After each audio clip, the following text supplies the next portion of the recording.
I just turned on the lava lamp here, so it's not lavaing yet. It hasn't warmed up. Hopefully by the end, it will. We'll see. Keep an eye on it for me, will ya? Ladies and gentlemen, welcome back to the Frank James channel. Coming at ya with a very important video regarding typology and two types that don't get enough comparison, I think. You hear a lot of people who are out there saying, oh, am I INFJ or INFP? Am I INFJ or INTJ? You rarely hear people say, am I INFJ or ISFJ? But I think this is a big mistake because these two types are actually similar in many ways, interestingly enough, if the statistics, the dubious statistics are to be believed. While we all know INFJ is the rarest type, woohoo, great, let's throw a party, ISFJ is the most common personality type. It's about 13 to 15% of the population, which is pretty sizable given that there are 16 types. So I think that's why it's important to compare INFJ to ISFJ, because I think there's a lot of people who could benefit from knowing the differences, since there are a lot of you out there who may be ISFJ. I don't know. So first of all, I said they have a lot of similarities. Let's look at some of those similarities first of all. Now, the biggest one is that they have the exact same middle functions. The second and third cognitive function in the cognitive stack of these two types are both extroverted feeling and introverted thinking. The two middle functions in a function stack are fairly balanced. I mean, traditionally, the second one is held to be the one that we favor more, but they're a lot more imbalanced than, say, the first and the fourth function. So when you're looking at someone's two middle functions, you can say that they know how to go back and forth between them pretty well. And when we're talking about feeling and thinking, what we're really talking about at the core is others and self. So extroverted feeling is looking out at other people. Any extroverted judging function is looking out at everyone else and trying to get the spectrum of what everyone else thinks or feels. So with the INFJ and ISFJ, they both have extroverted feeling. They're both looking out at everybody else, looking at the feelings of everyone else. On the flip side of that, their third function is introverted thinking, which is wrapped up in identity and the self. It's looking at what are my reasons for something? What are my logical thoughts about this thing?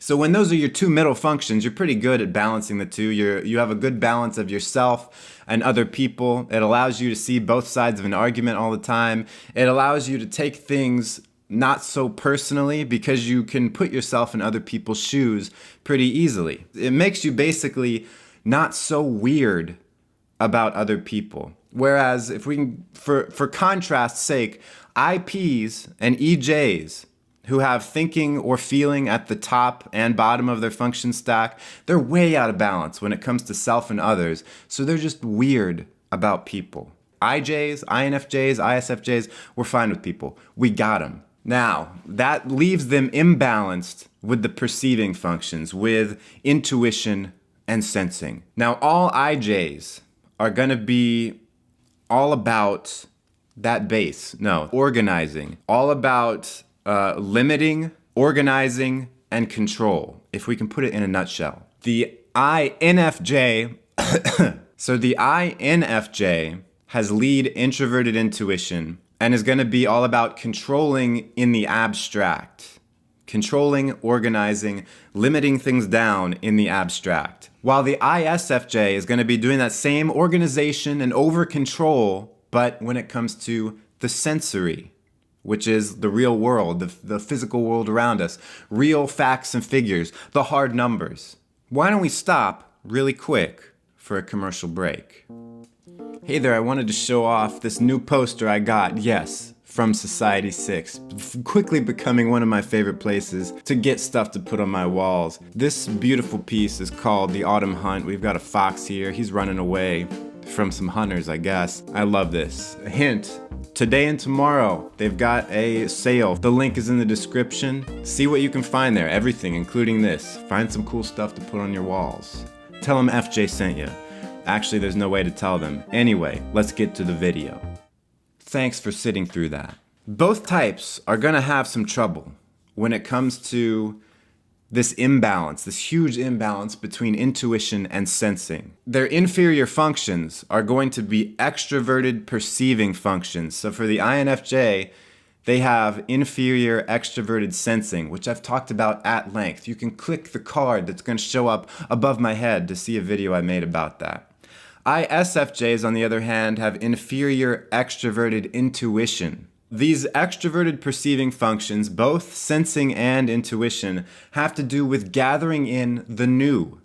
So for extroverted sensing, that's gathering in new facts, new sensory data, new information, new 411 if you want to be hip. Extroverted intuition is about gathering in new concepts and new patterns, or patterns, if you will. So INFJs are going to they're going to be stuck in their head all the time. They're going to be introverted intuitioning away, and they're going to be ignoring the extroverted sensing, the new gathering in of sensory information. They're just going to be like, oh, get that away from me. Get the sensory away. I don't want new. I just want to stay up in intuition land and look 10 years down the road. Meanwhile, in failing to take in new sensory information, you cause problems. The INFJ causes problems for him or herself because they're just ignoring new info. They don't want it. They want to just stay with the concept that they're stuck on. ISFJs, they just want to stick with the facts that they know, and they just want to organize those facts over and over. They don't want to gather a new concept. In a way, intuition is also about making guesses. It's about projecting into the future. ISFJs, they don't feel comfortable doing that. They need more facts. They need to know more sensory information. They don't want to make a freaking guess. They don't want to take in another concept, a new concept. They hate that stuff. Now, this is why ISFJs are stereotypically considered to be very traditional, because when you have the introverted sensing first, which makes you very much care about the facts, you really respect the facts. What do we know already? What can we prove? Whereas the demon extroverted intuition, the inferior extroverted intuition, makes you closed off to any new concept. You're like, nope, I know, the concepts I have are great. We're going to stick with those. No new concepts. Thank you very much. Keep them out of here.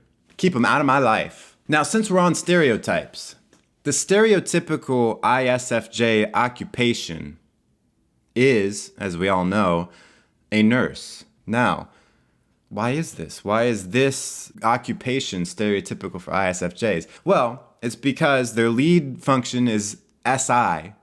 And so it's very good at organizing. It's very good at procedure. Nurses, they need to know all the steps to do different things. They need to be able to organize facts in the real world, in the physical world. We're not talking about abstract stuff. We're talking about how many cc's of medicine do I have to put into this guy's butt right now. That's like SI stuff. And then with the extroverted feeling, that's caring about other people and their feeling state.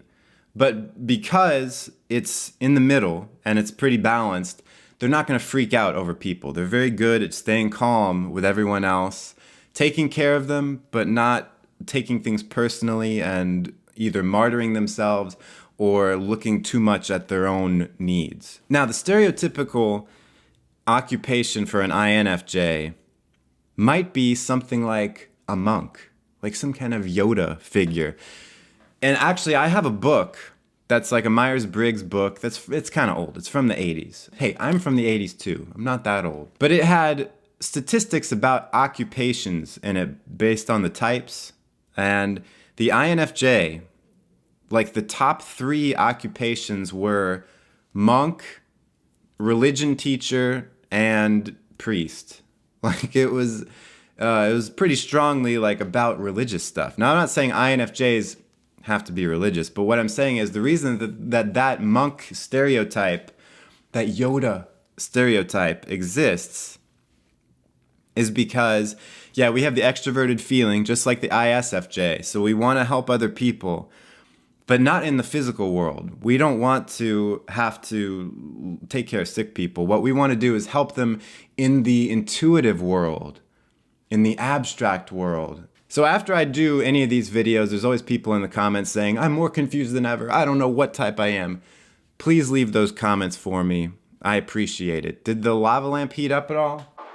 Thanks so much for watching. Smash like if you like this video. Make sure you subscribe if you want to see more videos about Myers Briggs, about other stuff. I make all kinds of videos. Here's another one for you to watch. Live streams that temporarily cure my depression. You'll love it. Thanks so much for watching. Till next time, stay cool and attractive.